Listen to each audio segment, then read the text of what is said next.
Bonjour, la chute continue. La première target a été atteinte. Quelle sera la suite du programme? C'est ce que nous allons voir dans l'analyse du jour. Mais avant de commencer, n'oubliez pas de vous abonner, de mettre un petit pouce bleu et de laisser un commentaire. C'est très important pour soutenir la chaîne. Aujourd'hui, on va faire une analyse du Bitcoin, un petit tour sur l'Ethereum rapidement, 2-3 altcoins, et ce sera pas mal pour ce soir. Mais avant tout, on va passer sur la crypto bubble. Donc map entièrement rouge, le Bitcoin continue à chuter, la plupart des altcoins le suivent. On a quand même 2-3 qui tirent leur épingle du jeu. Send en ce moment qui fait des très grosses performances, Algo et Mana. Voilà. Par rapport au CryptoFear, eh bien sans grande surprise, on est toujours sous les 70, la chute continue. Le CryptoFear, il se stabilise autour des 50. Maintenant, si on continue à chuter, on surveillera comme d'habitude la zone des 40 pour tenter des achats. Alors, et ce qu'on veut bien entendu pour une hausse à long terme, c'est qu'on repasse dans un premier temps au-dessus des 70 et ensuite au-dessus des 80. Ça n'a pas changé. Le Bitcoin, à court terme, en time frame 1 heure. Donc, on a consolidé aux alentours des 60K, donc le gros support. On avait un petit range, on l'a cassé. On est venu rechercher tout simplement la target que je vous ai donnée depuis plusieurs jours, c'est-à-dire la petite ligne blanche qui représentait le point le plus bas par rapport à la grande consolidation qu'on a eue durant presque un mois. Et tout simplement, je vous avais dit qu'on irait sûrement rechercher un peu en dessous de cette ligne, tout simplement, pour choper toute la liquidité, pour choper tous les stops de ceux qui se rentraient durant toute cette période. Donc la période du 16 octobre au 8 novembre, même ceux qui sont rentrés là, la plupart, ils ont mis leur stop, enfin les plus prudents, en dessous, le niveau le plus bas. Donc je vous avais dit que au minimum, on doit revenir chercher en dessous cette ligne pour tout simplement sortir tout le monde. Voilà. Donc maintenant c'est fait, petit rebond. Est-ce que ce sera suffisant? Nous verrons ça plus tard, mais en tout cas, au moins c'est déjà une bonne chose de faite. Voilà, donc ensuite, si on devait aller plus bas, vous savez très bien qu'il y a la grosse zone ici, comprise entre les 53 000 $ et les 52-53 000 $, parce qu'on a le gros support horizontal. Alors du coup, on va passer en 4 heures. Voilà, gros support horizontal ici, résistance ici, donc nouveau support, donc gros support ici. On a également le support de la trendline haussière, donc une bonne zone si on devait vraiment aller plus bas pour faire des achats. Et bien entendu, juste en dessous, on a aux alentours des 48 000 là un pullback possible sur la trendline baissière qu'on a cassé précédemment, mais vraiment comme je vous ai dit, il faut pas qu'on s'incruste trop dans cette zone, ce serait plutôt dangereux pour le Bitcoin. Donc une petite mèche, ok, mais si on commence à faire des clôtures, surtout une clôture weekly en dessous de ces niveaux, ce serait assez dangereux et il faudra s'attendre du coup à une baisse beaucoup plus profonde. Au niveau des vagues d'Elliott, donc on a dit qu'on était potentiellement dans une flat. Voilà, donc la flat, je vous la représente quand même en dessin pour ceux qui n'ont pas vu les analyses précédentes. C'est, on a commencé de là, une A, une B, on a été chercher les 1,13, donc parfait pour une flat, et on attendait une C. Les targets de la flat, les 0,618, le double bottom, une fois cassé, et bien les targets, c'est le petit rectangle. C'est tout simplement les 1,13 et 1,23,6. On est revenu parfaitement rechercher la target d'une flat. Maintenant, si on va plus bas, je pense que le scénario de la flat sera de plus en plus moins probable. Donc, comme vous pouvez voir, une flat 1, 2, 3, on fait un plus haut là, mais vous voyez que sur le RSI, ça nous donne 1, 2, 3, une correction parfaite. Vous voyez, A, B, C. Et là, on fait un plus haut tout simplement parce que c'est une flat. Le RSI ne retranscrit pas la flat, lui, il nous retranscrit une correction classique. Donc, c'est parfait. Niveau graphique, pour l'instant, c'est parfait pour la flat. Mais comme je vous dis, il ne faudrait pas qu'on aille plus bas. Voilà, donc là, on a parfaitement atteint les targets de la flat.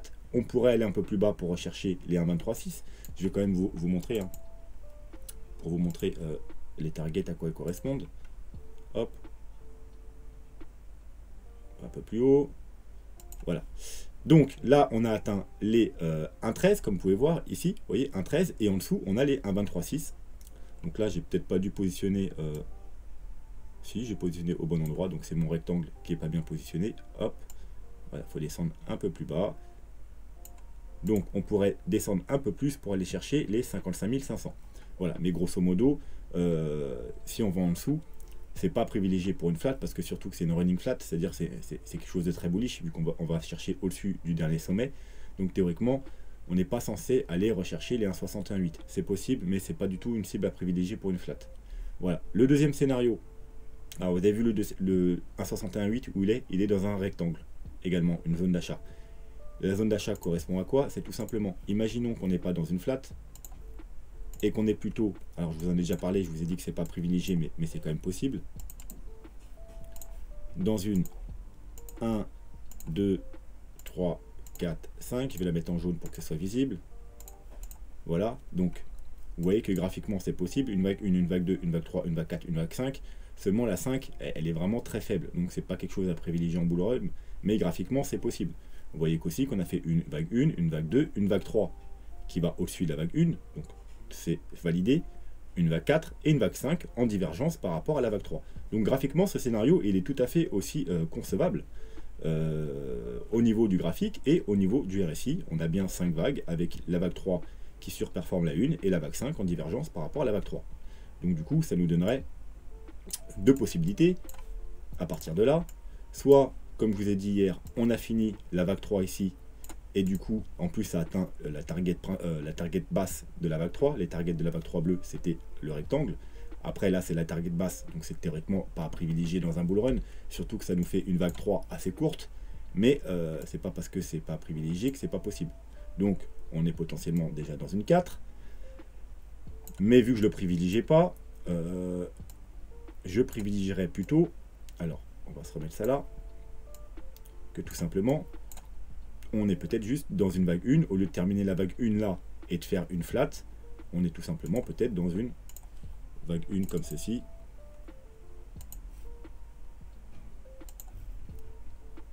Alors, je sais pas pourquoi j'ai pris une épaule tête épaule. Hop, une vague 1. Et là on fait une vague 2, 3, 4, 5. Alors je vais placer un peu n'importe comment, c'est juste pour vous montrer. On va essayer de faire ça un peu plus propre. Alors une 3, peut-être qu'il y aura là. Une 4 et une 5. Bon, du coup, vous voyez que c'est un scénario beaucoup plus bullish parce que du coup, la vague 3 se finirait bien plus tard. Voilà, donc là, vraiment, on aurait une vague 3 plus longue, une vague 4, une vague 5, et là, du coup, le bull run se finirait un peu plus tard. Voilà, donc, du coup, qui dit vague 2 dit retracement. Hop, 0,5, 0,618, d'où le rectangle ici.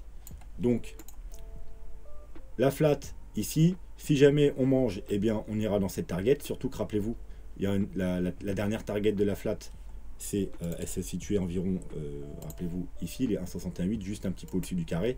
Donc, globalement, peu importe, en fait, le scénario, qu'on soit dans une flat qui irait très bas, même si c'est pas privilégié, ou une vague 2, eh bien, on a quand même les targets dans le rectangle et potentiellement les 0,68 qui sont la target principale d'une vague 2 et en même temps les 1,68 si on était dans une flat, donc les environ 51 000 dollars et là, au cas où, les 54 000. Donc vous voyez, de toute façon, ça correspond au target qu'on avait sur le graphique, ici aux alentours des 53 000 dollars, voire un peu plus bas sur le pullback aux 51 000 dollars. Donc ça correspond exactement à cette target. Donc vraiment ici, si la prise de liquidité ici ne suffit pas, eh bien on irait probablement rechercher cette zone-là. Ensuite, toujours dans le scénario de la flat, parce que pour l'instant on n'a pas cassé, donc pour l'instant on est toujours potentiellement dans le scénario de la flat, on va passer en 4 heures. Rappelez-vous ce que je vous avais dit hier, une flat c'est quoi? C'est une correction en 3 vagues baissières, donc vous voyez là vous avez 1, 2, 3, 3 vagues haussières, 1, 2, 3 et 5 vagues baissières. Donc là, on a bien 1, 2, 3. Alors la 4, moi, je m'attendais à ce qu'on ait un peu plus haut. Donc voilà, moi, personnellement, je m'attendais à ce qu'on monte un peu plus haut pour la vague 4. Malheureusement, vous voyez, on n'est pas monté très haut. On a vraiment pas monté très haut. On a plutôt consolidé. Et 5. Donc théoriquement, on serait dans la vague 5. Du coup, c'est pas très visible la 4 ici. Mais si on va sur le RSI, bah, vous voyez, 1, 2, 3, 4, 5. Et qu'est-ce qu'on fait avec la vague 5 ? Une divergence. Vous voyez, là, on avait des divergences 1 heure. Maintenant, on a une divergence 4 heures, qui est beaucoup plus importante. Donc, pour ceux qui ne voient pas la divergence, vous voyez qu'ici, on fait un plus bas. Et sur le RSI, on fait un plus haut. Donc, divergence. Et c'est ce qu'on attend d'une vague 5. Une vague 5, on doit faire un plus bas sur le graphique et un plus haut sur le RSI. Donc 1, 2, 3, 4, 5. 1, 2, 3, 4, 5. Divergence sur la 5. Théoriquement, là, la flat est parfaite. Est parfaite. Alors, on peut redescendre un peu plus bas, hein, comme je vous ai dit, aller chercher ici. Mais globalement, là, on est dans les... graphiquement, c'est parfait pour la flat. Donc, il ne faudrait pas s'étonner à ce qu'on ait un rebond et qu'on ait trouvé un potentiel bottom. Après, comme je vous ai dit, si on n'est pas dans une flat, eh bien, on ira chercher les 51 000, aux 53, 54 000. Voilà, donc ce sera tout pour aujourd'hui pour le Bitcoin. On va jeter un coup d'œil très rapide à l'Ethereum. Tout simplement, hier, je vous avais donné un canal. Eh bien, on a cassé le canal, hein, donc il y avait un bon moyen de prendre un short ici. Et on a été rechercher quoi? Tout simplement la target que je vous avais donné, le gros support horizontal bleu aux alentours des 3900, 4000 $. Donc du coup, eh bien, petit rebond. Donc pareil pour le Bitcoin, hein. Est-ce que ça suffit d'aller chercher ce gros niveau de support? Je vous le rappelle, hein, c'est un gros niveau de support daily, même au weekly. Hein. Vous voyez, c'est le niveau de gros support weekly, c'est-à-dire la clôture des bougies en weekly ici et ici. Donc vraiment très gros support. Bien entendu, juste en dessous, on aurait un pullback comme sur le Bitcoin sur la petite trendline, mais au 3008. Mais globalement, il ne faut pas recasser ici. Hein. Là, ça deviendrait dangereux. Et là, du coup, on passerait dans le scénario bear. Et le scénario que je vous ai expliqué hier, qui est sur le Bitcoin, on va se mettre en délit, qui est que la correction en fait qu'on a entamée ici ne serait pas finie. Voilà, parce que là, on est dans un scénario bull. On prend en compte que on considère que ici on a trouvé un bottom et que on repart sur 5 vagues haussières, terminer le bull run. Maintenant, le deuxième scénario, le scénario plus bear à court terme, je vous dis bien, parce que sur du long terme, ce sera encore plus bull, mais sur du court terme, moyen terme, bah, c'est bear parce qu'on va aller plus bas. Que en fait la correction entamée ici, elle n'est pas finie. On a tout simplement la même chose qu'ici, on peut avoir une flat, et eh bien on a une grosse flat ici. Donc je vais changer le graphique pour pouvoir vous redessiner, pour ceux qui n'ont pas vu la vidéo d'hier. Hop, on va voir ce qu'on a là. Ok, bon, ça nous gêne pas trop, ces petites lignes là. Je vais vous remettre la flat. Hop. Donc on aurait fait une A. Je pense que je me suis encore planté dans ce que j'ai pris. Ok. Donc on aurait fait une A, justement, toute la correction, ça serait juste une A. Là, on est dans une B en flat, donc la flat est censée aller un peu plus haut qu'ici. Et là, on est dans une C. Voilà, donc je vais vous montrer qu'aussi que le sommet de la B a été parfaitement recherché, également une target de flat. Vous voyez, on est parti, vous voyez là, parti parfaitement rechercher les 1,13, donc target parfaite de flat. Donc ce scénario est tout à fait également possible, hein. C'est le scénario plus bear à court terme, mais du coup ça nous annonce ensuite une hausse bien plus importante, bien plus longue, donc on aurait une fin de bull run bien plus explosive, plus longue et avec des targets supérieurs. Donc à court terme, moyen terme, c'est bearish parce qu'on va aller rechercher à minima. Donc là, on va se faire encore une fois, hein, les targets de la flat. La target principale d'une running flat, c'est les 61,8. Donc hop, eh bien, on l'avait mis hier, c'est la grosse ligne jaune qu'il y a ici. Donc on ira rechercher les 44 000 $. Bien entendu, on pourrait aller rechercher aussi le double bottom, voire les 1,13 ou les 1,23,6. Mais comme je vous ai dit sur la petite flat, techniquement, ce n'est pas des targets à privilégier. Une running flat, c'est une correction très bullish, bullish à tel point que la B surpasse le point de départ. Et en général, la target principale, c'est les 0,61,8. Voilà. Donc théoriquement, ici. Après, bon, comme je vous ai dit, c'est la target principale, mais il est possible d'aller chercher là, ici, voire même ici. Voilà, même si c'est pas à privilégier. Donc pour l'instant, on va mettre la target ici. Donc ça, c'est le scénario bear, bien entendu, seulement si on casse les, en gros, 50 000 $. Et bien, du coup, le scénario qu'on est en ce moment, bull, comme quoi qu'on a trouvé le bottom ici, il sera annulé. Parce que là, on n'a pas fait 5 vagues haussières, donc on ne peut pas corriger fortement. Et en plus, vous voyez, il n'y a que 3 vagues pour l'instant. Hein. Donc, on n'a pas fait 5 vagues, donc on ne peut pas avoir une grosse correction à la 3e vague. Donc, si on casse les 50 000 $, malheureusement, mon scénario principal repassera le scénario bear, c'est-à-dire bear court terme, la flat, la grande flat, et aller chercher à minima les 44 000 $. Donc Bitcoin, Ethereum, c'est fait. On va refaire un petit tour rapide sur les alts perpétuels sur FTX. Donc le halt perpétuel, donc, qui comprend 5 ou 10 cryptos dans les premières du classement. Alors, ceux qui ne savent pas de quoi on parle, hop, vous allez là, sur ma page de vidéo. Vous descendez un petit peu et vous allez rechercher. Je crois que je l'ai mis de toute façon en... Il me semble que je l'ai... Pas sûr. Que je l'ai mis en lien sous les vidéos. Mais au pire, vous allez rechercher. Voilà. Je pense que je l'ai mis. La meilleure stratégie altcoin. Et vous allez avoir... c'est pourquoi on s'intéresse à ça tout simplement. Alors, du coup... Je vous ai mis la grosse résistance weekly, hein, la clôture des bougies. On a été parfaitement la rechercher. Rejet. Du coup, eh bien... on rechute et une grosse chute, hein. Alors on va se mettre en débit. On a cassé la trendline baissière, donc ça c'est pas bon signe, hein. Vous voyez, on a cassé la trendline baissière, c'est pas bon signe. On a cassé également la trendline haussière, c'est pas bon signe non plus. Et on a également cassé le gros support horizontal. Donc là c'est vraiment pas bon pour l'alt perpétuel. Des achats ne sont pas à privilégier pour le moment. Si malgré tout qu'il y en a qui sont intéressés, malheureusement, vous voyez, encore une fois, 1, 2, 3, c'est un mouvement correctif pour l'instant. On doit avoir 5 vagues. Et alors, on va se mettre un retracement. Si on a déjà fait une 2, une 3, déjà, la 3 me paraît un peu faible, comme sur le Bitcoin. Et si c'est censé être une 4 ici, vous voyez qu'on a déjà cassé les 0,8, les 0,5, on s'approche des 0,618. Globalement, si on casse ce niveau, voilà, et bien ce mouvement sera plutôt un mouvement correctif et du coup on sera potentiellement non pas dans une flat parce qu'on n'a pas été quoi que si on serait dans une flat mais pas une running flat. Je pense qu'on a dû aller chercher près des 0,90. Voilà, on a été chercher les 0,90. Donc là c'est une flat classique, ce serait une flat classique par exemple.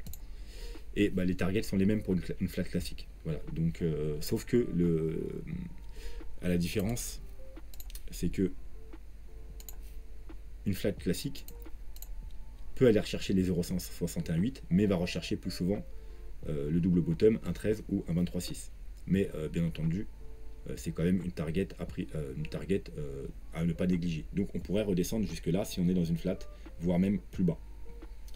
Mais en tout cas, en ce moment, c'est pas le moment de faire des achats. Si on devait repasser au niveau de ce gros support blanc, là seulement on pourrait peut-être, et peut-être même au-dessus de la trendline, hein, on pourrait repasser, mais là vous voyez, du coup c'est un fake out là. Donc là il n'y a pas d'achat à faire pour le moment. Le middle cap, si je le trouve.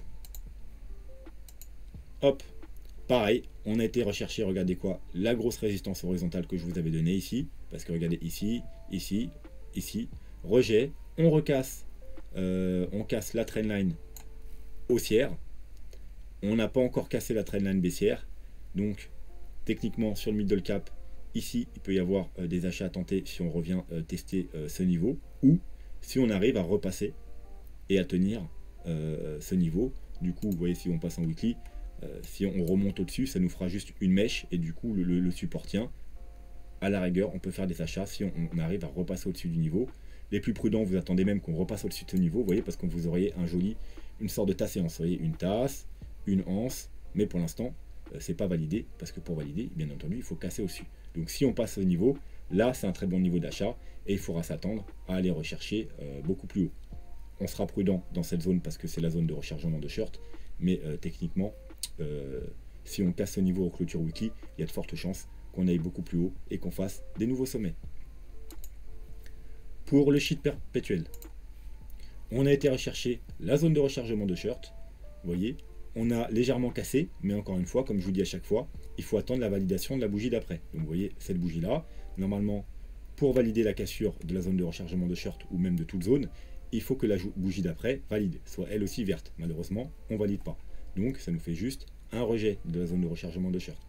Donc, les potentiels rachats se feront tout simplement soit sur la trendline haussière, soit sur le pullback de la trendline baissière. Donc grosso modo, dans cette zone, il y a des potentiels niveaux d'achat avec le bas de la zone de rechargement de short. Tout ça, il y a du gros support. Voilà, si par contre on casse, on aura le niveau de support en dessous. Et si on casse, là c'est plutôt bearish, il faut éviter de prendre des achats. Niveau Fibo,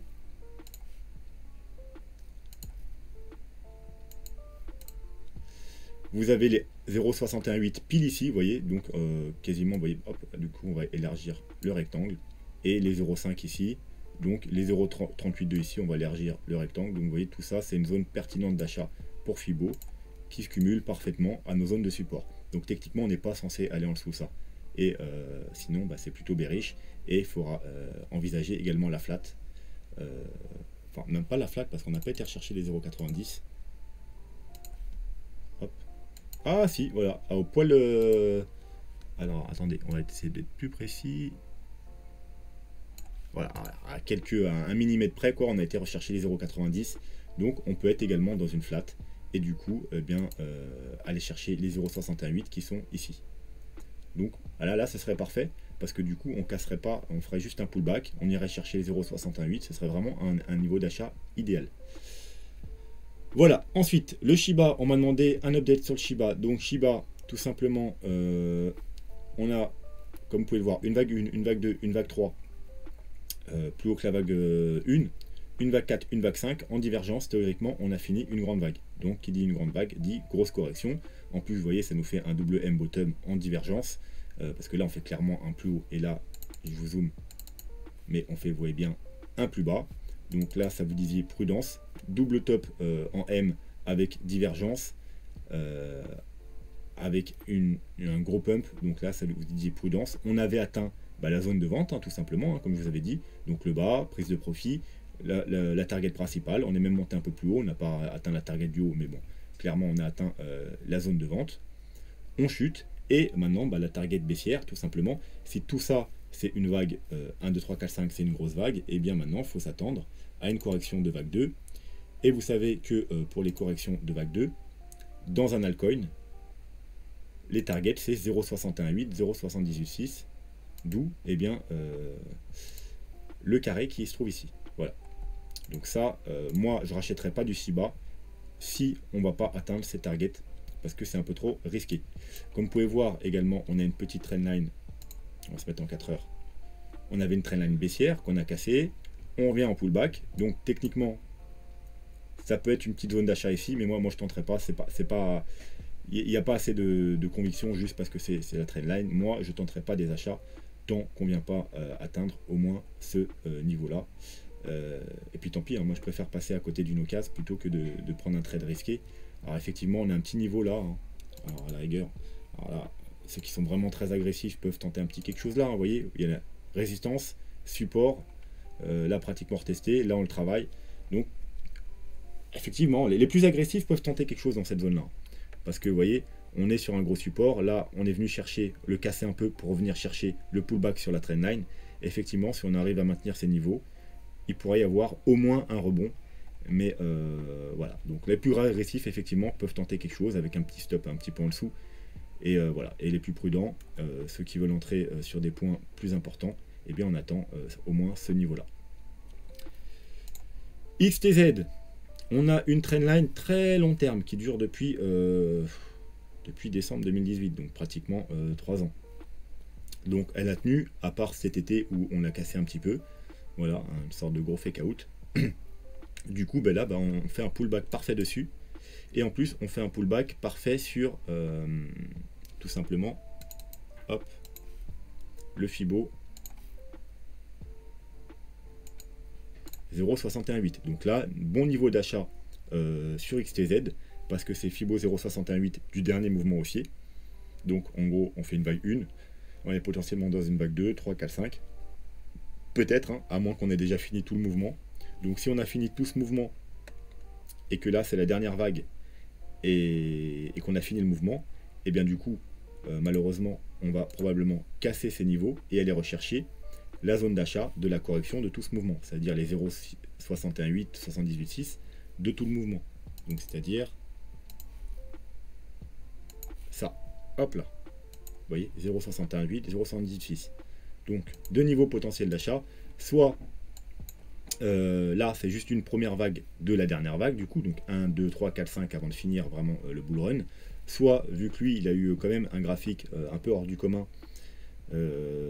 par rapport aux autres, parce qu'il est assez récent par rapport aux autres. Vous voyez que lui en décembre 2008 il a un bottom, que ce soit le Bitcoin, Ethereum ou tous les altcoins. en mars, ils sont revenus tester ce niveau.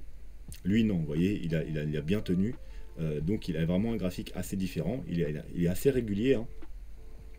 Donc, il pourrait avoir du coup une fin de bull run différente des autres. Donc, lui, on pourrait déjà avoir fini sa hausse et du coup aller rechercher ces cibles là. Maintenant, si c'est pas fini, comme je vous dis qu'on est juste dans une première vague 1, 2, 3, 4, 5, et bien voilà, donc là on est sur un bon niveau pour tenter des achats. Ensuite il y aura ce petit niveau là qui est parfait parce que c'est en même temps le bas de la target de cette correction et le haut de la target de cette grosse correction. Et bien entendu, si on casse ce niveau, et bien il y a la target finale ici qui correspond en même temps, vous voyez, à un gros niveau horizontal. Hop. Donc voilà. Et si on casse ça, bon bah là, il faudra attendre vraiment une structure de retournement, des indicateurs qui nous donnent leur top départ, parce que voilà, ça devient plutôt risqué. Mais globalement, voilà, les plus agressifs, ceux qui veulent vraiment du Tezos, on est déjà sur un bon niveau pour tenter des achats aux alentours des 4,5, entre les 4,5 et les 5. Voilà, et bien ce sera tout, je pense, pour ce soir. N'hésitez pas à me demander des altcoins que vous voulez que j'analyse en commentaire. Sur ce, je vous souhaite une bonne soirée et je vous dis à demain. Tchuss!